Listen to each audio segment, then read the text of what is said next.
విశేషమైన సమయంలో మానవాత్మను మరుగుపరిచి మానవస్వరం మహిమ కలిగిన విశుద్ధాత్మ సహాయం మనోహరమైన ఈశ్వరం మాకు అనుగ్రహించి మీరే మహిమ ఘనత ప్రభావం పొందుకోమని యేసయ్య నామమున ప్రార్థించి వేడుకొనుచున్నాను తండ్రి.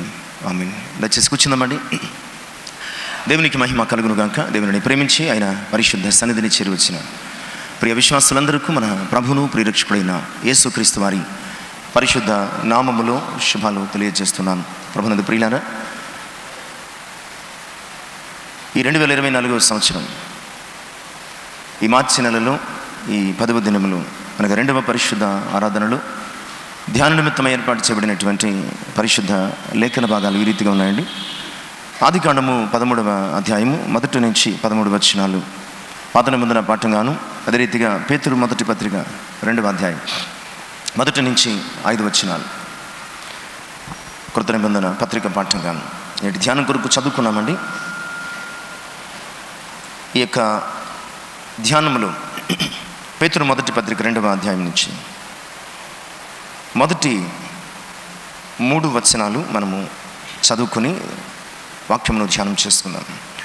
ప్రభువు దయాళుడని మీరు రుచి చూచి ఉన్న ఎడల సమస్తమైన దుష్టత్వమును, సమస్తమైన కపటమును, వేషధారణను, అసూయను, సమస్త దూషణ మాటలను మాని క్రొత్తగా జన్మించిన శిశువులను పోలిన వారి నిర్మలమైన పాల వలన రక్షణ విషయంలో ఎదుగుదుము. ఈరోజు మనము ధ్యానము చేయబోయే అంశం క్రొత్తగా జన్మించడం. క్రొత్తగా జన్మించడం. ఈ మాట లోక సంబంధమైనటువంటి మనస్సు కలిగిన వారికి అర్థం కాదు. ఈ లోకములో పునరుజ్జన్మలు అంటే అర్థం చేసుకుంటారు, నమ్ముతారు. కానీ క్రొత్తగా జన్మించడము అనే ఈ అంశాన్ని ఎవరో కాదు, అసలు క్రైస్తవ లోకమే దీనిని సరిగా అర్థం చేసుకునే ప్రయత్నం చేయటం లేదు. ఎంతో పండితుడు, జ్ఞానము కలిగిన వాడైనటువంటి నికోదేమును పరిసయ్యుడు కూడా ఇదే అనుమానాన్ని వ్యక్తం చేస్తున్నాడు. ముసలివాడైనటువంటి మనుషుడు తల్లి గర్భంలో ఎలా పుడతాడు? నిజమే ప్రియులారా, ఇక్కడ చాలామంది మనం ఉన్నాం. ఒకవేళ ఒక ప్రశ్న వేస్తే కనుక మీరు కొత్తగా జన్మించారా అని అంటే కనుక మనం ఏం చెప్తాం? మీరు కొత్తగా జన్మించారా అంటే మనం ఏం చెప్తాం?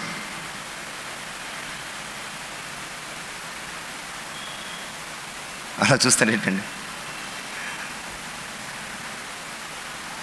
మనం ఏం చెప్తాం చెప్పండి?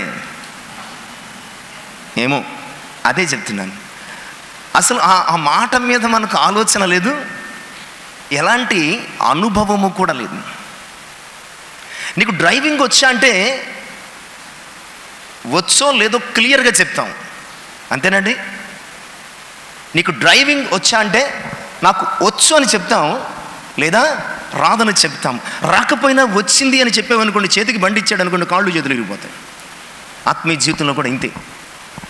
మనం కొత్తగా జన్మించామా అంటే ఒకవేళ అసలు దానిని గురించినటువంటి అవగాహన కూడా లేకుండా మనము క్రైస్తవ విశ్వాస జీవితంలో కొనసాగుతున్నామేమో. ఒకవేళ నికోదేము అడగడానికి అర్థం ఉంది. కారణం ఏంటంటే నికోదేము కొత్తగా జన్మించిన అనుభవం కానీ, ఆ ఆలోచన కానీ, ఆ కాన్సెప్ట్ కంప్లీట్గా కొత్తది. నికోదేము యొక్క మత సాంప్రదాయానికి ప్రియులారా, కొత్తగా జన్మించడము అని ఈ కాన్సెప్ట్ ఉంది చూశారు, అది కంప్లీట్గా కొత్తది. అది ఎప్పుడు వినలేదు, ఎప్పుడు ప్రాక్టీస్ చేయలేదు, దాని గురించి ఎప్పుడు కూడా ఆలోచన చేయాల్సిన అవసరం లేదు. ఎందుకంటే దాన్ని ఎప్పుడైనా వింటే ఆలోచన చేయాల్సిన అవసరం ఉంటుంది. అసలు విననప్పుడు కొత్తగా జన్మించడం అనే అర్థం చేసుకోవలసిన అవసరం లేదు. అందుకనే ప్రభువు దగ్గరికి వచ్చినప్పుడు నువ్వు పరలోకం నుంచి వచ్చిన బోధకుడవు, పరలోకం నుంచి వస్తేనే కానీ, దేవుని దగ్గర నుంచి వస్తేనే కానీ ఇంత మంచి విషయాలు చెప్పలేవు. అయ్యా అవన్నీ పక్కన పెట్టు. ఒకడు కొత్తగా జన్మించితేనే కానీ నువ్వు పరలోకముల గురించి మాట్లాడేంతట పరిస్థితి నీకు లేదు. కానీ ఒకడు కొత్తగా జన్మించితేనే కానీ పరలోక రాజ్యమును చూడలేడు. అయ్యా తల్లి గర్భమును పుట్టడం ఏమిటో నాకు తెలుసు, కానీ కొత్తగా జన్మించడం అనే ఈ కాన్సెప్ట్ కంప్లీట్గా నేను ఫస్ట్ టైం వినడం. ముసలివాడైనటువంటి ఒక వ్యక్తి మళ్ళా ఎలా పుడతాడు? మళ్ళా ఎలా పుడతాడు అనే ఒక ప్రశ్నను ప్రభు దగ్గర పెట్టినప్పుడు ప్రభు ఒక చక్కని మాట అంటాడు. ఒకడు నీటి మూలముగాను ఆత్మ మూలముగాను జన్మించితేనే గాని అంటాడండి. కొత్తగా జన్మించడం అంటే నాణానికి రెండు వైపులా ఉన్నట్లు ఒకడు నీటి మూలముగా జన్మించాలి, ఒకడు ఆత్మ మూలముగాను కూడా జన్మించాలి. నీటి మూలముగా జన్మించను. మనము కొత్తగా జన్మించారంటే మనం చెప్పే మాట అంటే, అవునండి నేను బాప్తిసం తీసుకున్నాను, పలానా సంవత్సరం పలానా చర్చి పలానా పాస్టర్ గారు ఇచ్చారు, ఇది మన యొక్క కొత్తగా జన్మించినటువంటి అనుభవం. కానీ ప్రభు చెప్తున్నటువంటి మాటలో రెండు వైపులా అర్థం ధ్వనిస్తుందండి. కొత్తగా జన్మించడానికి గురించి ఆయన చెబుతూ ప్రియులారా, ఒకడు నీటి మూలముగాను ఒకడు ఆత్మ మూలముగాను, ఒకడు నీటి మూలముగాను ఒకడు ఆత్మ మూలముగాను. మనము క్రొత్తగా జన్మించే ఈ అనుభవము ఎలా ఉందంటే ప్రియులారా, క్రొత్తగా జన్మించే అనుభవం ఎలా ఉందంటే మృతమైన శిశువు పుట్టినట్టుందనమాట అండి. ఒక శిశువు పుడతాడు, ఒక శిశువు జన్మిస్తాడు, బట్ ఆ శిశువు ప్రాణము లేనటువంటి శిశువుగా ఉంటాడండి. మనం కొత్తగా జన్మించిన అనుభవం. ఎందుకనే మీరు కొత్తగా జన్మించారా అంటే జన్మించామండి, మేము బాప్తిసం తీసుకున్నాం అంటే ఒకవైపే మనం ఆగిపోతున్నాం. కొత్తగా జన్మించడానికి సంబంధించి రెండో వైపును చూసే ప్రయత్నం చేయటం లేదు, రెండో వైపును అర్థం చేసుకునే ప్రయత్నం చేయటం లేదు. కొత్తగా జన్మించడం అంటే వయసుకు వచ్చిన తర్వాత బాప్తిసం తీసుకోవడం. మరి అదేనా పర్ఫెక్ట్గా చేస్తామా? ఏమండి, బాప్తిసం తీసుకోవడమైనా పర్ఫెక్ట్గా చేస్తామా? దేనికి మన దగ్గర సమాధానం లేదు, దేనికి మన దగ్గర సమాధానం లేదు. నిజంగా విశ్వాసం మన జీవితంలో ఉంటే కనుక ఆత్మ సంబంధమైన ప్రతి ప్రశ్నకు మనలోనే సమాధానం ఉంటుందన్నమాట అండి, మనలోనే సమాధానం ఉంటుందండి. పోనీ బాప్తిస్మైనా సరిగా తీసుకుంటున్నామంటే ప్రియులారా, ఎన్నిసార్లు చెప్పినా మన మెయిన్ చర్చిలో కానీ, అనగా తల్లి సంఘంలో కానీ, లేదంటే అనుబంధ సంఘాలలో కానీ ఎప్పుడు చూసినా వెళ్ళి బాప్తిస్మాలే. నేను అనుకుంటాను, అయ్యో ఈస్టర్లో ఎంతమంది తీసుకుంటున్నారు అని అనుకుంటాను. తీరా చూస్తే ఆ ఈస్టర్లో ఎంతమంది తీసుకున్నటువంటి వారి జాబితాను ఒకసారి పరిశీలన చేస్తే కమ్మింగ్ మంత్స్లో వారి మ్యారేజెస్ ఉంటాయండి. అంటే ఈస్టర్ మార్చి 31కి అయిపోతుంది, వారి మ్యారేజెస్ ఏప్రిల్లో, మేలో, జూన్లో ఉంటాయి. చివరికి ఈస్టర్ పేరు చెప్పుని కూడా మనం చేస్తున్నటువంటి ప్రయత్నం ఏంటంటే అవసరార్థమై ఒక సర్టిఫికెట్ కోసం, ఒక పెళ్లి కోసం, ఏదో ఒక ప్రయత్నం కోసం అంతే. ఇలాంటి ఒక ప్రయత్నాన్ని మనము దైవిక సంబంధంగా, ఆత్మ సంబంధంగా నువ్వు క్రొత్తగా జన్మించావని ఎలా చెప్పగలం? మనము పెళ్లి బాప్తిస్మము తీసుకుంటూ, వివాహ వయసు వచ్చిన తర్వాత వివాహానికి సంబంధించినటువంటి బాప్తిస్మము తీసుకుంటూ, ఇదే నా క్రొత్త జన్మ అనుభవము, నేను కొత్తగా జన్మించానంటే దీనిని ఏ రీతిగా పరిగణించాలి, ఏమని వ్యాఖ్యానించాలి, ఏ రీతిగా ఈ మాటను మనం అర్థం చేసుకోవాలి, ఆలోచించండి ప్రియులారా. ఒకడు నీటి మూలముగా జన్మించడం అంటే పెళ్ళికి బాప్తిస్మం తీసుకోవడం కాదు, మరొకరు వస్తూ ఉంటారండి సర్టిఫికెట్ కోసం, బాప్తిస్మం సర్టిఫికెట్ పాస్ గారు కావాలట. మరొకరు ప్రియులారా, అంటే చివరికి పరలోక సంబంధమైనటువంటి పౌరునిగా పౌరసత్వం కొరకు ప్రభువు ఈ లోకములో ఏర్పాటు చేసినటువంటి ఈ బాప్తిస్మము అనే ప్రక్రియ చివరికి ఏమైపోయిందంటే ఇహలోక సంబంధమైన అవసరాలు తీర్చుకునే ఒక సర్టిఫికెట్గా మారిపోయిందండి. ఒకడు కొత్తగా జన్మించితేనే కానీ. మరలా ప్రశ్నిస్తున్నాను, నువ్వు కొత్తగా జన్మించావా అంటే ప్రభు చెప్తున్నాడు, కొత్తగా జన్మించడం అంటే ఒకడు నీటి మూలముగా బాప్తిసం తీసుకున్నాం చాలా సరే, ఏదో రకంగా బాప్తిసం తీసుకున్నాం, ఎందుకు వచ్చిన కూడా అని పక్కన పెడదాం దాన్ని. మరి రెండో సంగతి ఏంటి? ఆత్మ మూలంగా జన్మించావా? ఆత్మ మూలంగా జన్మించడం అంటే ఏమిటి? ఆత్మ మూలంగా జన్మించడం అంటే ఆత్మ చేత శరీర క్రియలను చంపాడు. ఒక్కసారి ఒక్కడు ఆత్మ మూలంగా జన్మిస్తే శరీర సంబంధమైనటువంటి ఏ క్రియ నీ జీవితంలో ఉండకూడదు. అంటే మన యొక్క ప్రయాణము, ఈ క్రొత్త జన్మ అనుభవం ఏమైపోయిందంటే హాఫ్ డెలివరీ, సగమే డెలివరీ అయింది, పూర్తి డెలివరీ కాలేదు. లేదా ఒకవేళ పుడితే కనుక ప్రాణము లేనటువంటి శిశువుగా మాత్రమే పుట్టాం, ఆ శిశువుకు ప్రాణము లేదు. ఈరోజు ఆత్మ మూలముగా జన్మించడం ఏంటి? శరీర మూలంగా అంటే నీటి మూలంగా జన్మించడం అనేది ప్రతి ఒక్కళ్ళము క్రైస్తవ సాంప్రదాయంగా మార్చేసుకుని దానిని తీసుకుంటున్నాం. కానీ అసలు ఆత్మ మూలంగా జన్మించే అనుభవం ఏంటి? దీనిని మనం కొన్ని అంశాల ద్వారా ఆలోచన చేసి అర్థం చేసుకుని, మనలో ఎవ్వరం కూడా ఆత్మ మూలంగా జన్మించలేదు. ఆత్మ మూలంగా జన్మించలేని వాడు ఒకవేళ అక్కడ వరకు వెళ్తాడేమో కానీ అందులోకి అడుగు పెట్టే అవకాశము లేదు. ఎందుకంటే చాలాసార్లు బాప్తిస్మం తీసుకున్న వాళ్ళు తీసుకోలేని వారు వస్తారు. ఎక్కడి వరకు వస్తారు? అక్కడ వరకు వస్తారు. కానీ బాప్తిస్మము తీసుకున్న వారు మాత్రమే ఆయన బల్లలో పాలు పంపులు పొందుతారు. అలాగే ఒకవేళ నీటి మూలంగా బాప్తిస్మం మాత్రము తీసుకుంటే కనుక కేవలము అక్కడి వరకు మాత్రమే వెళతాం. ఆత్మ మూలంగా జన్మించలేకపోతే నీ కొరకు నా కొరకు గేటులు తీయబడవు. అసలు ఎందుకు ఈ అనుభవం అంటే వాక్యం ఏం చెప్తుందంటే, రక్త మాంసములు దేవుని రాజ్యమును స్వతంత్రించుకొననేరవు కనుక ఈ రక్త మాంసములతో జన్మించినటువంటి ఈ దేహముతో మనము దేవుని రాజ్యమునకు వెళ్ళలేం. కనుక ఆత్మ మూలముగా మనము తిరిగి జన్మించాల్సిన మరొకమారు జన్మించాల్సినటువంటి అవసరత ఉన్నది అన్న సంగతిని దేవుని యొక్క వాక్యము జ్ఞాపకం చేస్తుంది. అసలు ఈ ఆత్మ లేదా ఈ క్రొత్త జన్మ అనుభవం మన జీవితంలో ఎలా కలుగుతుందో ఒక 3 విషయాలు చెప్పి ఆత్మ మూలంగా జన్మించడం ఏమిటో మనం అర్థం చేసుకునే ప్రయత్నం చేద్దాం ప్రియులారా. మొట్టమొదటిగా క్రొత్తగా జన్మించడానికి ఆ ప్రక్రియ ఎలా జరుగుతుందంటే, మొట్టమొదటిగా క్రొత్తగా జన్మించే ఈ ప్రక్రియ వాక్యము మూలంగా ప్రారంభమవుతుందండి. క్రొత్తగా జన్మించే ఈ ప్రక్రియ ఒకడు వాక్యము మూలముగా జన్మించాలని. అందుకని పేతురు తన మొదటి పత్రిక 1వ అధ్యాయము 22 నుంచి 23వ వచనం వరకు మాట్లాడుతూ, మీరు క్షయ బీజము నుంచి కాక అక్షయ బీజము మూలముగా పుట్టినవారు. క్రొత్తగా జన్మించే ఈ అనుభవము మొట్టమొదటిగా వాక్యం ద్వారా ప్రారంభమవుతుంది. వాక్యానుసారంగా మనం జన్మించాలి. రెండవది విశ్వాస మూలంగా. యోహాను తన మొదటి పత్రిక 5వ అధ్యాయము 1వ వచనం, నమ్మిన వాడు మాత్రమే దేవుని మూలంగా పుడతాడటండి. నమ్మినవాడు అనగా విశ్వాసం ఉంచిన వాడు మాత్రమే. ఎప్పుడైతే వాక్యము వింటామో మనలో విశ్వాసము జన్మిస్తుంది. ఆ విశ్వాసము మూలముగా మనము తిరిగి పుట్టే ఒక గొప్ప అవకాశము ఏర్పడుతుంది. ఇక మూడవదిగా ప్రియులారా, జకర్యా 4 యెహెజ్కేలు గ్రంథం 37:9-10, జకర్యా 4:6లో కూడా ఆత్మచేత మనము జన్మించగలుగుతాం. శక్తి చేత కాదు, బలము చేత కాదు, ఆత్మ మూలంగా. ఆ మాట మనకు అర్థం కాదు. అయితే యెహెజ్కేలు గ్రంథంలోనికి వెళితే కనుక ఆత్మ మూలంగా జన్మించడం ఏమిటో మనకి అర్థమవుతుందండి.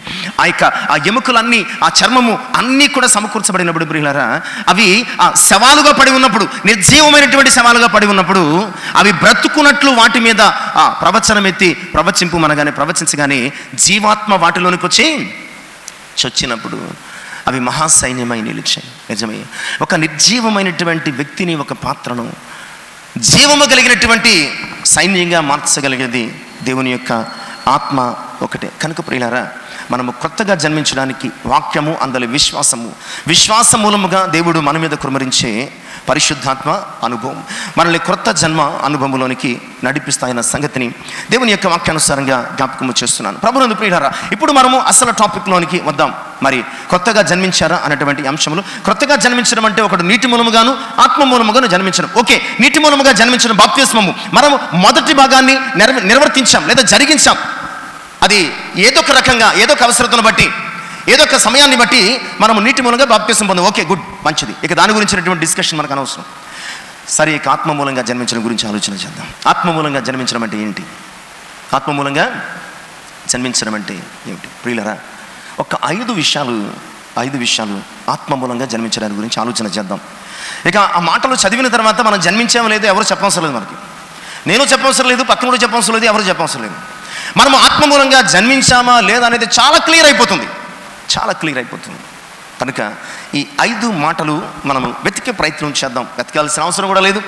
పేతురు తన మొదటి పత్రిక ఆత్మ మూలంగా జన్మించడానికి గురించి పేతురు ద్వారా పరిశుద్ధాత్ముడు జ్ఞాపకం చేస్తున్నటువంటి మాటలు ప్రియులారా. పేతురు తన మొదటి పత్రిక 2వ అధ్యాయం 1-2 వచనం, ప్రభువు దయాళుడని మీరు రుచి చూచి వినయడల సమస్తమైన దుష్టత్వమును, సమస్తమైన కపటమును, వేషధారణ, అసూయ, సమస్తమైన దూషణ మాటలు మాని. అంటే ఇక్కడ ఈ యొక్క కంజంక్షన్ మనము ఇక్కడ ఉన్నటువంటి మాట మనం చదవాలండి. మాని. కొత్తగా జన్మించిన శిశువులను పోలిన వారై, అంటే క్రొత్తగా జన్మించినటువంటి శిశువులను పోలిన వారై మనం ఉండాలంటే ఇక్కడ ఒక కండిషన్ ఉంది, మానండి. మీరు కొత్తగా జన్మించాలంటే మానండి. ఏం మానాలంటే ఒక 5 విషయాలు మాట్లాడుతూ ఉంటాడండి. మనము ఆత్మ మూలంగా జన్మించామా లేదా అనేవి ఈ 5 అంశాల కొలబద్ద లేదా కొలతను బట్టి మనం డిసైడ్ చేసి, ఎవరు చెప్పవసరం లేదండి, దేవుని వాక్యమే నీతో మాట్లాడుతుంది.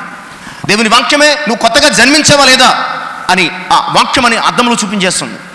దేవుని వాక్యమే నిన్ను కొలత వేస్తుంది, కొలబద్దతో నిన్ను నిలువున కొలుస్తుంది. అందులో మొట్టమొదటి విషయానికి వెళ్ళిపోదాం. మనం ఆత్మ మూలంగా జన్మించామా లేదా? ఎందుకంటే ఆత్మ మూలంగా జన్మించడం అనే విషయం కంప్లీట్ అయితేనే కానీ మనం కొత్తగా జన్మించినటువంటి ఆ యొక్క ఆ జాబితాలోనికి మనం రాము. కనుక ఆత్మ మూలముగా లేదా క్రొత్తగా జన్మించడానికి కావలసిన మొట్టమొదటి మాట చెప్తున్నాడండి, సమస్తమైనటువంటి దుష్టత్వమును. సమస్తమైనటువంటి, మనం క్రొత్తగా జన్మించాలంటే ఫస్ట్ కండిషన్ ఏమిటండి? మొట్టమొదటి అంశం ఏంటి?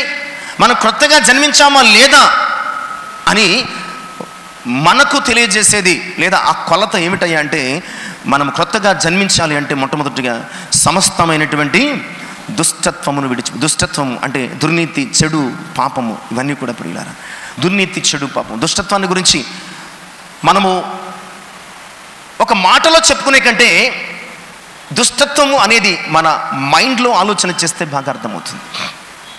అంటే చెడుగా ప్రవర్తించడము, చెడు చేయడము, చెడు మాట్లాడడం. గాంధీ గారు 3 కోతుల సిద్ధాంతం అన్నమాట అండి. గాంధీ గారు 3 కోతుల సిద్ధాంతం ఏంటి? ఆ 3 కోతులు: చెడు మాట్లాడకూడదు, చెడు వినకూడదు, చెడు చూడకూడదు. ఇప్పుడు ఆ కోతులు చేతులు ఎత్తేసినాయి.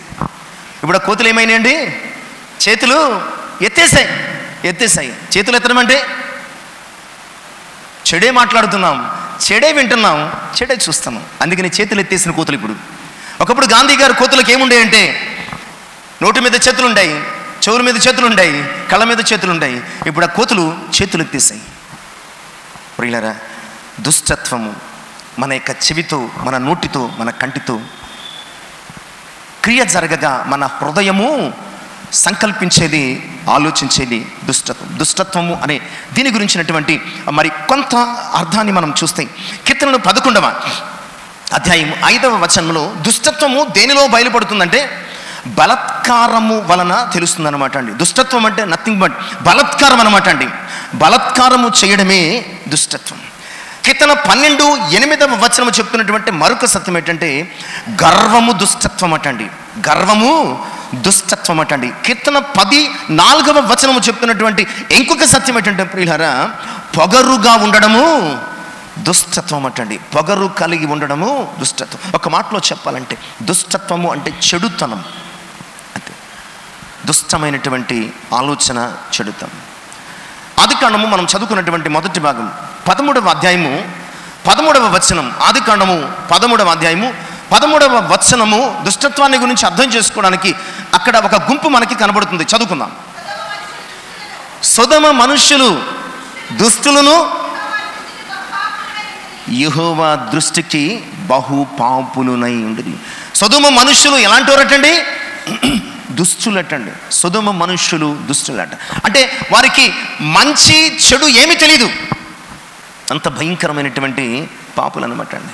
ఆ సొదొమ మనుషుల గురించి మరి లోతు కాలాన్ని గురించి యేసుక్రీస్తు ప్రభువారు లూకాసు వార్త 17వ అధ్యాయం 28 నుంచి 29 వచనాల భాగంలో చెప్తారండి. ఆ దినములు మరి ఆ సొదొమ ఆ లోతు దినముల వలె ఉంటాయని చెప్పి వారు కూడా మరి తినుచున్నారట, త్రాగుచున్నారట, మరి ఇండ్లు కట్టుకుంటున్నారట, మరి పెళ్లి చేసుకుంటున్నారట. అంటే దేవుని భయము లేనటువంటి కాలం.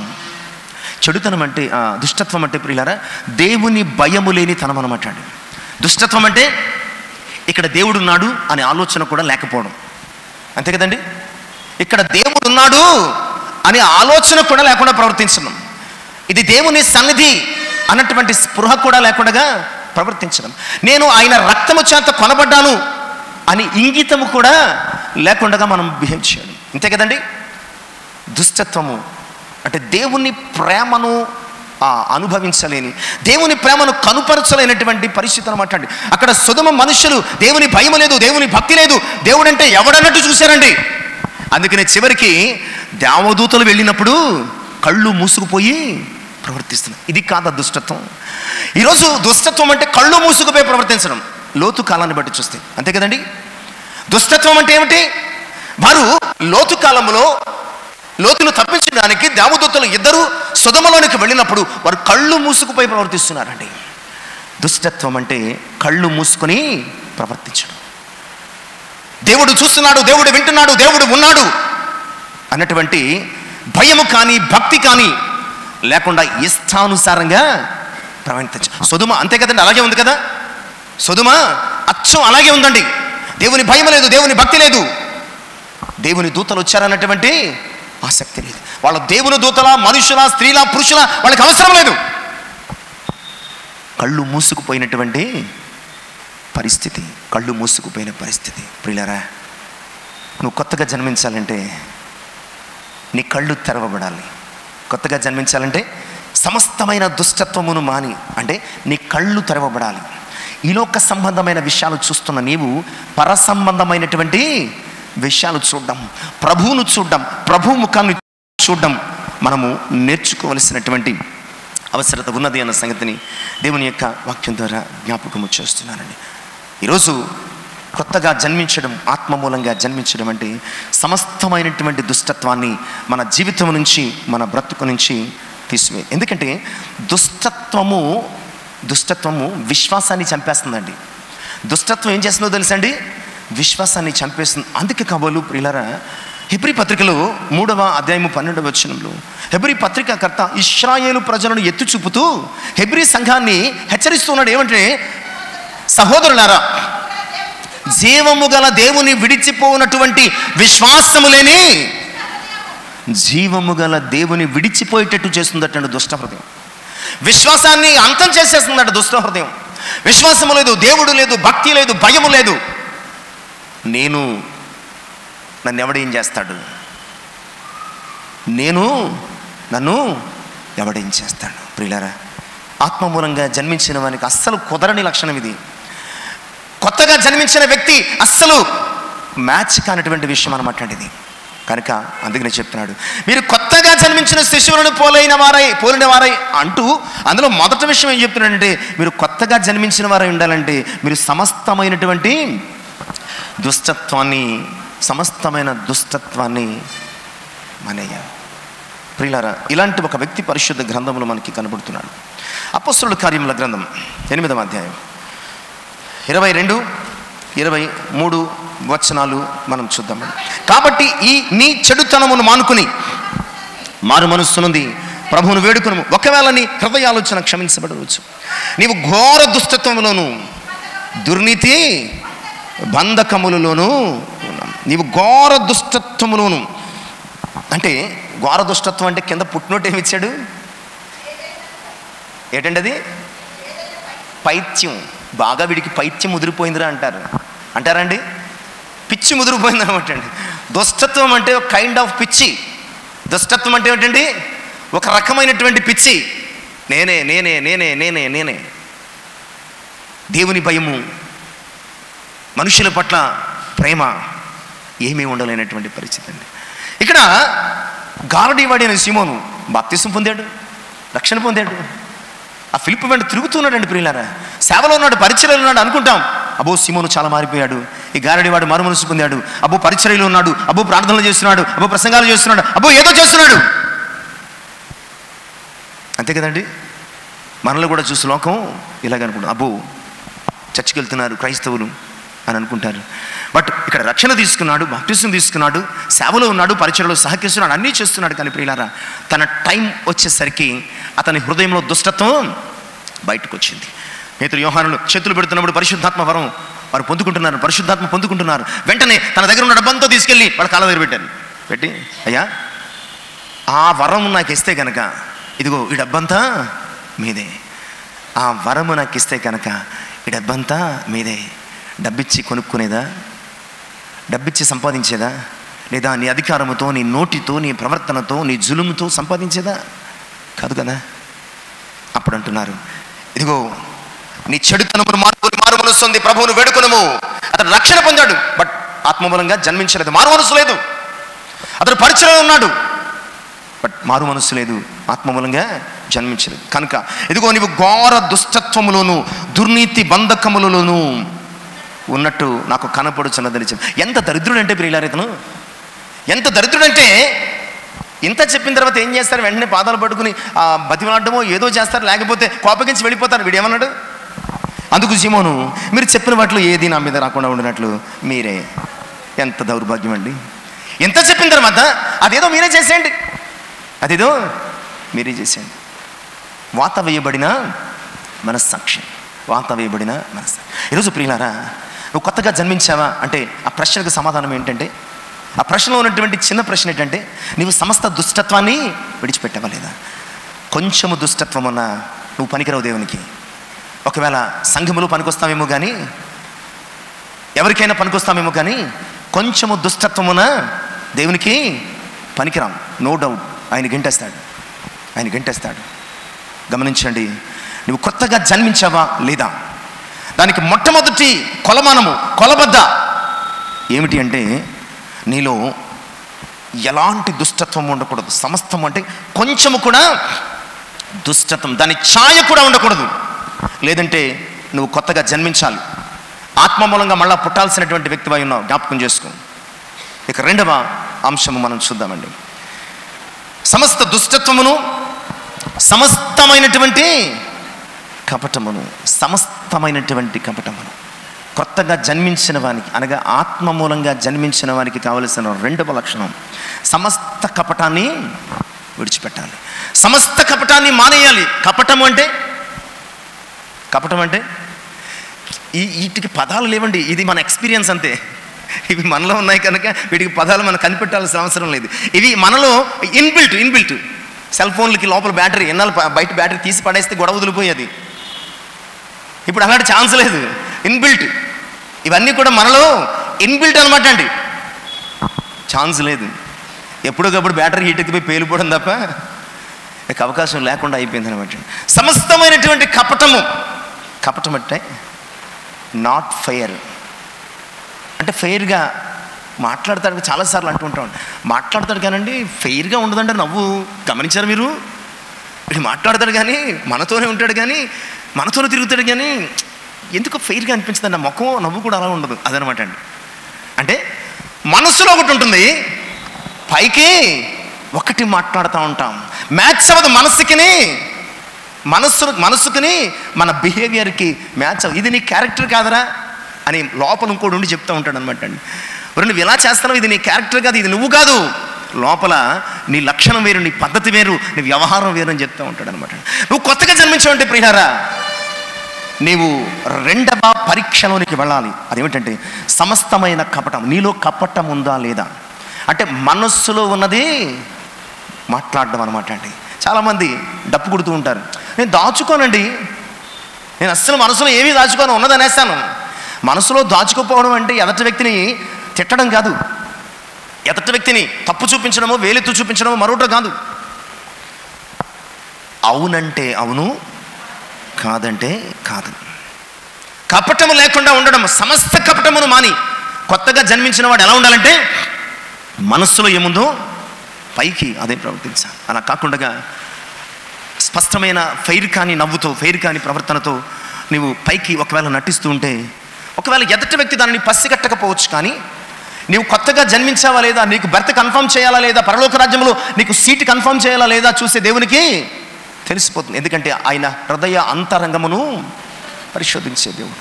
ఒకవేళ మీ మీద నాకు ద్వేషం ఉండి నవ్వుతూ మాట్లాడవచ్చు, మీకు తెలియకపోవచ్చు, నా హృదయాన్ని చూస్తున్నా దేవునికి ఖచ్చితంగా తెలుసు. కనుక కొత్తగా జన్మించినోడికి ఉండాల్సిన రెండవ లక్షణం సమస్తమైనటువంటి కపటము మానేయాలండి. చూద్దాం మరొక వ్యక్తిని. అపోస్తలుల కార్యముల గ్రంథం 13వ అధ్యాయము 10వ వచనం. అతనిని తేరి చూచి, సమస్త కపటముతో సమస్త దుర్మార్గముతో నిండినవాడ, అపవాది కుమారుడ, సమస్త నీతికి విరోధి, నీ ప్రభు యొక్క తిన్నని మార్గములను చెడగొట్టట మనం ఎవరు అంటే గారడీవాడు, అబద్ధ ప్రవక్త అయినటువంటి బర్ యేసు. ఇతనికి ఇంకొక పేరుంది, ఎలుమా అనే పేరు. ఇతడు వివేకము కలిగినటువంటి సెర్గి పౌలు అనే ఒక అధిపతి దగ్గర ఉన్నాడు. పౌలును పిలిపించి సెర్గి పౌలు అనే అధిపతి సువార్తను వింటున్నాడండి. సువార్తను వింటున్నాడు. సువార్తను వింటూ ఉన్నప్పుడు ప్రియులారా 8వ వచనంలో, అయితే ఎలుమ ఆ అధిపతిని విశ్వాసము నుండి తొలగింపవాలని యత్నము చేసి వారిని ఎదిరించెను అన్నవాడు. నిజమే, సమస్త కపటము, ఎలుమ అనే ఈ గారడీవాడైనటువంటి బర్యస్ కపటముతో నిండినవాడు. కపటముతో నిండినవాడు. ఈ కపటముతో నిండినటువంటి వ్యక్తి యొక్క లక్షణం ఏంటంటే, ఎదుటి వ్యక్తి బాగుపడితే ఊరుకో, ఎదుటి వ్యక్తి బాగుపడితే, ఎదుటి వ్యక్తి రక్షించబడితే, ఎదుటి వ్యక్తి మేలు కలిగితే పైకి నవ్వుతాడు, కంగ్రాట్స్ అండి అంటాడు, పైకి కంగ్రాట్స్ అంటాడు, లోపల మాత్రం చెయ్యి చాపుతుంది తప్ప మనస్సు చెయ్యి చాపదు. మనస్సు చాపి చెయ్యి చాపి మాత్రమే వారు కంగ్రాట్స్ చెప్తారు, కానీ మనస్సు చాపి కంగ్రాట్స్ చెప్పరు. ఎందుకంటే వారి హృదయంలో కపటం ఉంది. పైకి కట్టసీ కోసం, సొసైటీ కోసం నిన్ను గ్రీట్ చేయాలి, నిన్ను విష్ చేయాలంతే. అందువల్ల కంగ్రాట్స్ అండి, హ్యాపీ బర్త్డే అండి, హ్యాపీ న్యూ ఇయర్ అండి, హ్యాపీ క్రిస్మస్ అండి. హ్యాపీ ఉండదు. ఆ క్రిస్మస్ న్యూ ఇయర్ మరోటు ఉంటుంది. ఎదుటి వ్యక్తి పట్ల మనకి ఇష్టం లేకపోయినా హ్యాపీ బర్త్డే చెప్పేస్తాం. ఎందుకు వచ్చిన గొడవ? అందరూ పెట్టారు కదా. ఎందుకు వచ్చిన గొడవ? అందరూ పెట్టారు కదా అని మనం పెట్టడం అంతే. ఇలాంటి పరిస్థితులు ప్రియులారా, ఫెయిర్నెస్ అనేది లేకపోవడం, సమస్తమైనటువంటి కపటం. ఈ ఎలుమ కూడా ఒక ముసుగు వేసుకుని సెర్గి పౌలు దగ్గర పనిచేస్తున్నాడు. అతని ముసుగు ఎప్పుడు తీయబడిందంటే, పౌలు వెళ్ళి అతనికి బోధిస్తున్నప్పుడు విశ్వాసం నుంచి సెర్గి పౌలును తప్పించడం కొరకు ఈ బర్యేసు అనే గారడివాడి ప్రయత్నం. అది గమనించిన పౌలు అతనిని గద్దిస్తున్నాడు. నిజమే ప్రియులారా, విశ్వాసం నుంచి తప్పించడమే కపటము యొక్క ప్రధానమైనటువంటి లక్షణం. అయితే వాక్యం ఏం చెప్తుందంటే, ఆత్మలో కపటము లేనివాడు ధన్యుడంతే. ఒకవేళ నీవు కొత్తగా జన్మించావా లేదా అని నీవు తూచుకోవాలనుకుంటే కనుక సమస్తమైన కపటమును నీవు విడిచిపెట్టాల్సినటువంటి అవసరం ఉన్నది. ఎందుకంటే నీ ప్రభువు కపటము లేనివాడు కనుక మనము కూడా ఏం చేయాలండి? కపటము లేనివారై ఉండాలి. ఇక 3వ అంశానికి కూడా నడిపించబడదామండి. 3వ అంశం, సమస్తమైనటువంటి దుష్టత్వము, సమస్తమైనటువంటి కపటము, వేషధారణ. హిపోక్రసీ అంటే ప్రభు దీనిని వెరీ సింపుల్ లాంగ్వేజ్లో ఏమన్నాడంటే, గొర్రె చర్మము కప్పుకున్న తోడేళ్ళు అన్నాడు. గొర్రె చర్మము కప్పుకున్న. ఈరోజు ప్రియులారా, చాలామంది క్రైస్తవ ముసుగు వేసుకున్న తోడేళ్ళు, విశ్వాసపు ముసుగు వేసుకున్న తోడేళ్ళు, యేసుక్రీస్తు ప్రభువు అని ఒక ముసుగు వేసుకున్నటువంటి తోడేళ్లలాగా ఈ లోకములో మనం జీవిస్తున్నాం. ఒకడు ఆత్మ మూలంగా లేదా కొత్తగా జన్మించాలి అంటే కనుక మనం చేయాల్సినటువంటి 3వ పని వేషధారణ లేకుండా ఉండాలి. యూదా 3.5 సంవత్సరాలు నటించాడండి. 3.5 సంవత్సరాలు ప్రభువుకు నమ్మకమైనటువంటి శిష్యునిగా. ఎందుకు మాట అంటున్నానో తెలుసా? ప్రభువుకు నమ్మకమైన శిష్యునిగా నటించాడు. ఎందుకు మాట అంటున్నాను? డబ్బు సంచి అతని దగ్గర ఉంది, అంతే కదండి. మనము ఈ ఫైనాన్స్ ఈ వింగ్ని డిపార్ట్మెంట్ని ఎవరికి అప్పగిస్తాం? అంతే కదా. ఒక నమ్మకమైనటువంటి వ్యక్తికి మాత్రమే ఇస్తాం. డబ్బు సంచి అతని దగ్గర ఉంది. ఎంత నమ్మకంగా అతడు ఉన్నాడు, ఎంత నమ్మకంగా నమ్మించాడు, ఎంత నమ్మకంగా ప్రవర్తించాడు, ఎంత నమ్మకంగా నటించాడు. సమయం వచ్చేసరికి అమ్మేసుకున్నాడు. ప్రియులారా, నీ పట్ల నమ్మకంగా ఉన్నవారు అందరూ నమ్మకంగా ఉన్నవాళ్ళు అనుకోకు. సమయం వస్తే నిన్ను అప్పగించడానికి ఎదురు చూస్తున్నవారే, సమయం వస్తే నిన్ను అమ్ముకోవడానికి ఎదురు చూస్తున్నవారే. కనుక ఇక్కడ ఈ 3వ విషయం, వేషధారణ మానుకోవాలి. నీవు నిజంగా కొత్తగా జన్మించావంటే దానికి 3వ మెజర్ ఏంటంటే, నీలో వేషధారణ ఉండకూడదు. యూదావలే ప్రభు వెంట తిరిగి ప్రభువును అమ్ముకునే పని మనం ఎంత మాత్రం కూడా చేయకూడదండి. మత్తయి సువార్త 15వ అధ్యాయం వేషధారణ గురించి ప్రభు ఒక చక్కటి డెఫినేషన్ జ్ఞాపకం చేస్తూ ఉంటారండి. మత్తయి సువార్త 15వ అధ్యాయం 7వ వచనంలో వేషధారణ గురించి ఒక డెఫినేషన్. వేషధారులారా, ఈ ప్రజలు తమ పెదవులతో నన్ను ఘనపరచుదురు, వారి హృదయం నాకు దూరముగా ఉన్నది. మనుషులు కల్పించిన పద్ధతులు దైవోపదేశములను బోధించుచు వారు నన్ను వ్యర్థముగా. ప్రియులారా, వారు పెదవులతో ఆరాధిస్తున్నారట లేదా ఘనపరుస్తున్నారట, హృదయం వాళ్ళకి దూరంగా ఉందట. ఎందుకంటే వారు మనుష్యుల పద్ధతులే దైవోపదేశములని బోధించుచు వ్యర్థముగా ఆరాధించుచున్నారు. వేషధారణ స్వరూపం ఎలా ఉంటుందంటే, ఆరాధన, ప్రార్థన, స్తుతి సమస్తము కూడా ఇది పెదవులతో జరిగే ప్రక్రియ మాత్రమే తప్ప హృదయములోంచి, అంతరంగములోంచి ఎంత మాత్రం కూడా రాదు అన్న సంగతి దేవుని యొక్క వాక్యం జ్ఞాపకం చేస్తుంది. ప్రభు చెప్తున్నాడు, వేషధారులారా, ఈ యొక్క ప్రజలు పెదవులతో నన్ను ఘనపరచుదురు కానీ హృదయం నాకు దూరంగా. ఎందుకంటే వీళ్ళు మనుష్యులు కల్పించు పద్ధతులే దైవోపదేశములని వాటిని అనుసరిస్తూ ఆత్మ సంబంధమైనటువంటి అనుభవం, జన్మించినటువంటి కొత్తగా జన్మించిన అనుభవం లేక వ్యర్థం. అంటే ఆత్మ సంబంధంగా మనము జన్మించకపోతే కనుకండి, ఆత్మ సంబంధంగా మనము జన్మించకపోతే కనుక మన జీవితాలు వ్యర్థం, అంతే, మన జీవితాలు వ్యర్థం. ఇక 4వ అంశం కూడా మనం చూద్దామండి. 4వ అంశం కూడా పేతురు మొదటి పత్రిక 2వ అధ్యాయము 4వ భాగం. అసూయ. కొత్తగా జన్మించామా లేదా, ఆత్మ మూలంగా జన్మించామా లేదా, ఈ విషయాన్ని మనం గ్రహించడానికి 4వ మెజర్ అసూయ మానాలి. అంటే అసూయ ఉండకూడదు. ఎప్పుడైనా అసూయ పడ్డామా మనం? ఏమండి, ఎప్పుడైనా అసూయ పడ్డామా? అయ్యో, అది మనకి ఏదో తెలియదు అన్నట్టు చూస్తున్నాం. అసూయ పడ్డామా? ఎప్పుడు పడకుండా ఉన్నామండి నమ్మకం? ఎప్పుడు పడకుండా ఉన్నాం చెప్పండి. దట్ మీన్స్ మనం ఇంకా కొత్తగా పుట్టలేదు, మనం ఇంకా ఆత్మమూలంగా జన్మించలేదు. ప్రతిదాన్ని చూస్తాం అసూయ కదా. అసూయ అంటే మనకు లేనిది ఎదుటి వారికి ఉండడం. ఇంకోటి ఏంటంటే అసూయలో తీవ్రత మనకు లేకపోయినా పర్లేదు, ఎదుటోడికి మాత్రం ఉండకూడదు. ఇది నెక్స్ట్ లెవెల్ అనమాట. ఇది నెక్స్ట్. మనకు లేకపోయినా పర్లేదు, బాధ మనకు లేకపోయినా పర్వాలేదు, కానీ ఎదుటి వాడికి ఉంటే మాత్రం అస్సలు భరించలేము.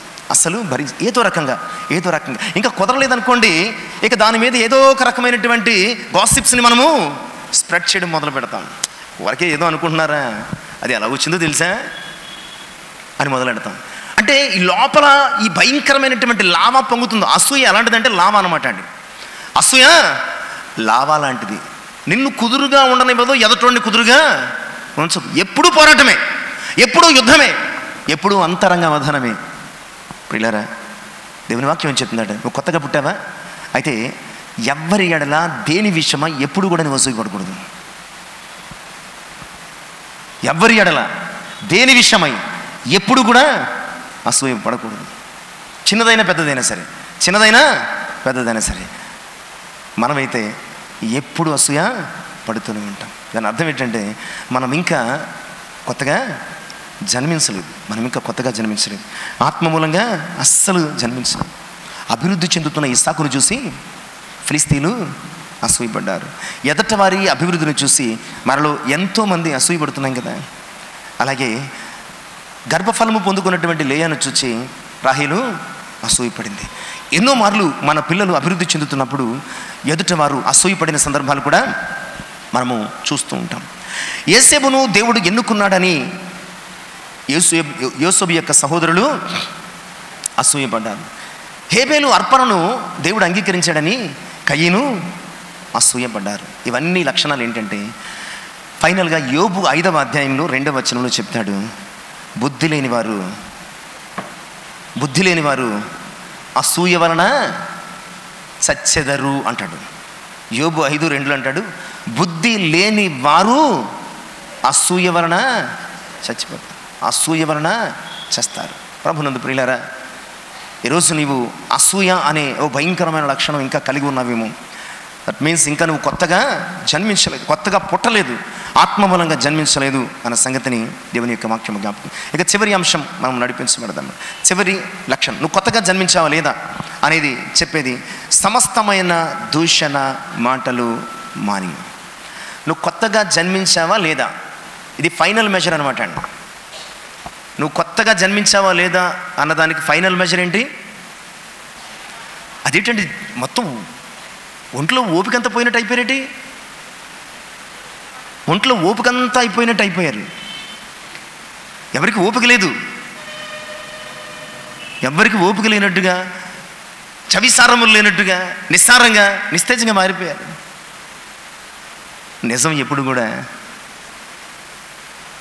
మనకి రుచించదు. బట్ ఈ 5 నేను ఇందులో పెట్టి చెప్తున్నాయి కాదు, పరిశుద్ధాత్ముడు పేతురు ద్వారా క్లియర్గా మాట్లాడుతున్నాడు. ఇవన్నీ మాని కొత్తగా జన్మించిన శిశువులను పోలిన వారే 4 విషయాలు ఏం మానాలో చూసాం. నీకు 5వ విషయం, సమస్త దూషణ మాటలు మానాలి. అంటే ఈవిల్ టాకింగ్స్ అనమాట అండి, లేదా ఈవిల్ స్పీకింగ్స్, చెడు మాటలు. అవి ఎలా ఉంటాయో తెలుసా మనకి? అవి ఎలా ఉంటాయో అక్కడ సమస్త దూషణ మాటలు ఎలా ఉంటాయండి?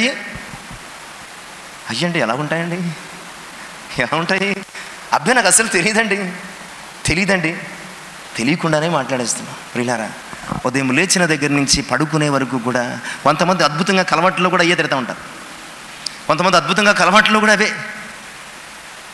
అవే ప్రియులారా. మనము మన నోటి నుంచి అట్టండి ఆశీర్వచనమే తప్ప శాపవచనము. నువ్వు కొత్తగా పుడితే ఈసారి ఈ 5 మెజర్ తీసుకుని ఎవరైనా ఒకవేళ దూషణ మాటలు మాట్లాడుతుంటే నువ్వు కొత్తగా పుట్టలేదనండి. అర్థమైందా? నువ్వు కొత్తగా జన్మించలేదని చెప్పండి. లేదా దుష్టత్వంగా కపటంగా వేషధారణతో ఉంటే నువ్వు ఇంకా కొత్తగా జన్మించలేదని చెప్పండి. అట్ ద సేమ్ టైం ఇంకో విషయం, అలా అనడానికి ముందు నువ్వు కొత్తగా జన్మించాలి. మనకి ఈజీ బాగానే అనేద్దామని రేపు నుంచి తయారైపోతాం మనం. అలా అనాలంటే ఫస్ట్ నువ్వు కొత్తగా జన్మించాలి. అలా అనాలంటే ప్రియులారా కొత్తగా జన్మించాలి, లేదా ఆత్మమూలంగా జన్మించాలంటే సమస్తమైనటువంటి దూషణ మాటలు అంటే నీ నోటి వెంట ఎదుట వ్యక్తిని ఎప్పుడు కలలో కూడా దూషించకూడదు. అసలు ఆ ఆలోచన రాకూడదు. ఆ ఆలోచన వచ్చిందంటే అది నీ లైఫ్లో రిఫ్లెక్ట్ అయిపోతుంది అనమాట అండి. అది నీ లైఫ్లో చాలా ప్రమాదం అండి. మాట బాణము కంటే బాణము వెళ్ళి గుచ్చుకుంటుంది తప్ప ఈ మాట దూషణ అనే బాణము రివర్స్ అయిపోతుంది అనమాట అండి. గమనించండి ప్రియులారా. కనుక నేను కొత్తగా పుడితే కనుక మళ్ళా చచ్చిపోకుండా ఉండేలాగిన ఆ మాట రివర్స్ అయి నేను చంపకుండా ఉండేలాగిన సమస్తమైనటువంటి దూషణ మాటలు, చెడు మాటలు, ఎదుట వ్యక్తిని తృణీకరించి, ఎదుట వ్యక్తిని దూషించి, ఎదుట వ్యక్తిని నిందించి, ఎదుట వ్యక్తిని కించపరిచి, ఎదుట వ్యక్తిని నీవు మాటలతో చంపే భయంకరమైనటువంటి మాటలు రాకూడదు. చాలాసార్లు నేను జ్ఞాపకం చేస్తూ ఉంటానండి. మత్తయి సువార్తలో 5వ అధ్యాయంలో యేసుక్రీస్తు ప్రభువారు కొండ మీద ప్రసంగంలో చెబుతున్నటువంటి ఈ మాటలు 5వ అధ్యాయం 22వ వచనము నుంచి, నేను మీతో చెప్పినదేమనగా తన సహోదరుని మీద కోపపడు ప్రతివాడు విమర్శకు లోనగును, తన సహోదరుని చూచి వ్యర్థుడా అని చెప్పేవాడు మహాసభకు లోనగును, ద్రోహి అని చెప్పేవాడు నరకాగ్నికి. వెరీ సింపుల్, చాలా సింపుల్గా చెప్తున్నాడండి. అంటే సింపుల్గా చెప్తున్నాడు అని అంటున్నా కానీ సింపుల్గా చెప్పడంలో ఎంత క్రిటికల్ కండిషన్స్ ఉన్నాయో చూడండి ప్రియులారా. అక్కడ కోపపడితే ఏమైపోతాడటండి? ఏమండి? విమర్శకు లోనగును. సహోదరుని చూసి వ్యర్థుడా అంటే మహాసభకు లోనైపోతాడు. ద్రోహి అంటే మనం చాలాసార్లు వేస్ట్ ఫెలో అంటూ ఉంటామండి. అంతే కదా? అంటే మన దృష్టిలో ఇవి నథింగ్. వ్యర్థుడా, ద్రోహి, ఇవన్నీ ఏ మాటలు? అసలు మాటలే కదా, చాలా మంచి మాటలు మన లెక్కల్లో కదండి. ప్రభు ఎంత సునిశ్చితంగా మాట్లాడుతున్నాడంటే అసలు నీకు ఏమీ కానీ దీనికే కోపం వచ్చిందా? ఫైనల్గా మళ్ళీ ఏమంటాం మనం? ఇప్పుడు దానికే పొడుచుకొచ్చేయాలా, దానికే కోపం వచ్చేయాలి అంటే ప్రభు ఏం చెప్తున్నాడు? వ్యర్థుడా అన్నా ద్రోహి అన్నా వాడు ఏమవుతాడటండి? మహాసభకు, అలాగే నరకాగ్నికి. ఈ యొక్క టాపిక్ ఏ సందర్భంలో చెప్తున్నాడో తెలుసా అండి? ధర్మశాస్త్రములో నరహత్యల గురించి మాట్లాడుతున్న మాటను మోడిఫై చేస్తున్నాడండి ఇక్కడ ప్రభు. మీరు నరహత్య చేయవద్దు, 21వ వచనం. నరహత్య చేయవాడు విమర్శకు లోనగునని పూర్వీకులతో చెప్పబడిన మాట విన్నారు కదా. బట్ ఇప్పుడు మాత్రం దానిని నేను మోడిఫై చేస్తున్నాను. ఏమంటే మీరు నరహత్య చేయాల్సిన అవసరం లేదు. తన సహోదరుని మీద కోపపడు ప్రతివాడు విమర్శకు లోనవుతాడు, వ్యర్థుడా అని చెప్పేవాడు మహాసభకు లోనవుతాడు, ద్రోహి అని చెప్పేవాడు నరకాగ్నికి. నువ్వేమి చేయవలసిన నరహత్య, నువ్వు మాట అంటే నరహత్యతో సమానం. అలా అయితే ఎన్ని హత్యలు చేస్తుంటామో చెప్పండి. అలాగైతే ఎన్ని హత్యలు చేస్తుంటాం. ఒక మాట ద్రోహి అంటే నరహత్యతో సమానం అట్టండి, వ్యర్థుడు అంటే నరహత్యతో సమానం అట్టండి, కోప్పడితే నరహత్యతో సమానం అట్టండి. ఎంతమందిని చంపేసామని మనం ఇప్పటివరకు, ఎంతమందిని చంపేసాం మనం? ఆలోచించి ప్రియులారా, సమస్తమైనటువంటి దూషణ మాటలు మానేసేయి. నువ్వు కొత్తగా జన్మించితే నీవు సమస్తమైనటువంటి దూషణ మాటలు, ఒకవేళ ఇవన్నీ చేసి నీవు బలిపీఠం వద్దకు వచ్చి, అంటే ఇక్కడికి వచ్చి ఇవన్నీ చేస్తూ నువ్వు ఇక్కడికి వచ్చి నీవు బలులు అర్పించినా, ప్రార్థనలు చేసినా, యాచనలు చేసినా, స్తుతించినా, ప్రార్థించినా, వాక్యము చదివినా, వాక్యం బోధించినా ఉపయోగం లేదనమాట. ఉపయోగం. అందుకని చాలాసార్లు చెప్తున్నాను నేను ఈ విషయాలు, నొక్కి నొక్కి నొక్కి చెప్తున్నాను ప్రియులారా. మనము ప్రవర్తించే ప్రతిదీ ఎదుటి వ్యక్తికి ఎంత హాని చేస్తుందో తెలియదు, కానీ అది ఖచ్చితంగా మన లైఫ్ని హామ్ చేస్తుంది. ఎదటి వ్యక్తికి నువ్వు మాట్లాడే మాట కానీ, నీ ప్రవర్తన కానీ, నువ్వు చేసే క్రియ కానీ ఎదటి వ్యక్తికి ఎంతవరకు గాయం చేస్తుందో, ఎదటి వ్యక్తికి ఎంతవరకు నష్టం చేస్తుందో నాకు తెలియదు. బట్ నీకు మాత్రం అది తీరని నష్టాన్ని కలుగు చేస్తుంది. నీకు మాత్రం తీరని వ్యాధులను కలుగు చేస్తుంది. నీకు మాత్రం తీరని కష్టాన్ని తీసుకొస్తుంది. కనుక ప్రియులారా, ఎప్పుడు కూడా కొత్తగా జన్మించితే కనుక, మనం నిజంగా కొత్తగా పుడితే కనుక, మనం ఆత్మమూలంగా జన్మించితేనే కనుక ఎప్పుడు కూడా ఎదుటి వ్యక్తి పట్ల అనుచితంగా ప్రవర్తించదు. అది నీ ప్రభుకు అస్సలు ఇష్టం ఉండని పని. దాని గురించి ఆయన ఎంతవరకునైనా వెళ్ళిపోవడానికి సిద్ధంగా ఉంటాడు అన్న సంగతిని దేవుని యొక్క వాక్యం ద్వారా జ్ఞాపకం చూస్తాం. కనుక ఒక 5 విషయాలు చూస్తాం ప్రియులారా. కొత్తగా జన్మించిన శిశువులో మనం కొత్తగా పుట్టామా లేదా, కొత్త జన్మ అనుభవం ఉందా లేదా, లేదంటే ఆత్మమూలంగా జన్మించామా లేదా, బాప్తిసం తీసుకున్న పరలోక రాజ్యం వెళ్ళిపోతాం అంటే అక్కడ ఏమంత ఖాళీ ఏమీ లేదు. లిమిటెడ్ సీట్స్, లిమిటెడ్ ఆఫర్ అంతే. నువ్వు ఇన్ టైం నీవు ఇవన్నీ కలిగి ఉంటే మాత్రమే నీకు అక్కడ సీటు రిజర్వ్ అవుతుంది. గవర్నమెంట్ ఏదో ఇళ్ల స్థలాలు ఇచ్చేసినంత ఈజీ కదా. అక్కడ ఆ స్థలాలు వేరుగా ఉంటాయి, ఆ లెక్క వేరుగా ఉంటుంది, ఆ పరిస్థితులు వేరుగా ఉంటాయి. అక్కడ న్యాయాధిపతి అనే ఒకరు ఉంటారు, యేసుక్రీస్తు ప్రభువు వారు. దానిని బట్టి నీ లెక్క చూసాను అక్కడ తూచి ఇస్తాడంతే. నీకు ఎన్ని సెంట్లు ఇవ్వాలో ఆయనకు తెలుసు. నీకు 2 సెంట్లు ఇల్లు కట్టాలా, 3 సెంట్లు ఇల్లు కట్టాలా, 4 సెంట్లు ఇల్లు కట్టాలా, ఒక విల్లా కట్టాలా, ఒక ప్యాలెస్ కట్టాలా, ఆయన డిసైడ్ చేస్తాడు. కనుక ప్రియులారా, నువ్వు నిజంగా బాప్తిసం పొందుకుంటే కనుక ఆత్మమూలంగా జన్మించాలి. ఆత్మమూలంగా జన్మించడం అంటే ఇక్కడ చెప్పినట్లు ప్రియులారా, సమస్త దుష్టత్వాన్ని నీ లైఫ్లోంచి తీసేయి, సమస్త కపటాన్ని నీ లైఫ్లోంచి తీసేయి, సమస్త వేషధారణను నీ లైఫ్లోంచి తీసేయి, సమస్త అసూయను నీ లైఫ్లోంచి తీసేయి. ఫైనల్గా నీ జీవితంలో ఎప్పుడు కూడా ఎదుటి వ్యక్తిని దూషించే సాహసం చేయొద్దు. దాని తీవ్రత నీ మీద రిఫ్లెక్ట్ అయినప్పుడు నీకు తట్టుకునే శక్తి ఉంటుంది. నీ వల్ల కాదు అది. కనుక ఇవన్నీ విడిచిపెడితేనే మనం కొత్తగా జన్మించినట్టు. కొత్తగా జన్మిస్తేనే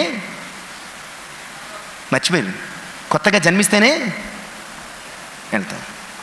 కనుక ఈ మాటలు విని మన హృదయంలో నాటుకుని ఫలింప చేసుకొని మనము కొత్తగా జన్మించామా లేదా అంచనా వేసుకుని జన్మించడానికి వీటన్నిటి విషయమై మనము చనిపోయిన వారమై క్రీస్తు విషయమై తిరిగి లేపబడి క్రీస్తు యేసునకు కలిగిన మనస్సును మనం కలిగి జీవించడానికి సిద్ధపడదాం. ఈ మాటలు మీకు రుచించకపోయినా, మాటలు నీవు విశ్వసించకపోతే కనుక అది నీకే నష్టం. ఈ మాటలు పరిశుద్ధాత్ముడు మన హృదయాన్ని గుచ్చి మనల్ని మార్చి ఆయనకు నచ్చిన వారుగా మలచునుగాక. ఆమేన్. తల నుంచి ప్రార్థన చేసుకుందాం. మహోన్నతమైనటువంటి మా ప్రియ పరిశుద్ధుడా, ఘనమైన శ్రేష్టమైన పరిశుద్ధ నామమున కొందరు ఇంతవరకు నాతో మాట్లాడారు. మీ మాట సంపూర్ణ స్వచ్ఛత గలది, అందులో కల్మషం అనేది ఏమీ లేదయ్యా. అది మీ సేవకునికి ప్రియమైనదనైనా. నిజమే, కొత్తగా జన్మించడం అంటే బాప్తిస్మం తీసుకోవడము, సంఘ సభ్యత్వం తీసుకోవడము కాదయ్యా. కొత్తగా జన్మించడం అంటే అయ్యా ఆత్మమూలంగా జన్మించడం. ఆత్మమూలంగా జన్మించాలి అంటే సమస్త దుష్టత్వాన్ని, సమస్త కపటమును, వేషధారణ, అసూయ, దూషణ మాటలను విడిచిపెట్టాలి. అలా విడిచిపెడితేనే మేము కొత్తగా జన్మించిన వాళ్ళం అవుతాం. అయ్యా కొత్తగా జన్మించామా లేదా మీ వాక్యంతో మాకు ఒక కొలతను ఏర్పాటు చేశారు. మేము కొత్తగా జన్మించడానికి మేము సరి చేసుకుని తూచుకుని అయ్యా మా జీవితాలను క్రమపరుచుకుని కొత్తగా జన్మించిన ఆత్మమూలంగా జన్మించిన జీవితాలు కలిగి మీ సన్నిధిని అయ్యా ఇదిగో ప్రభు సరైన ప్రవర్తన ప్రవర్తించడానికి కృపదాయిత్యమని విన్న వాక్యం హృదయమును ఫలింపచ్చింది. సమస్త మహిమ ఘనత ప్రభావం మీరిపో యేసయ్య నామమున ప్రార్థించి వినయపూర్వకంగా అడిగి వేడుకొనుచున్నాను తండ్రి. ఆమేన్. దేవునికి మహిమ కలుగును గాక. దేవుని దీవించి ఆశీర్వదించును గాక. ఆమేన్.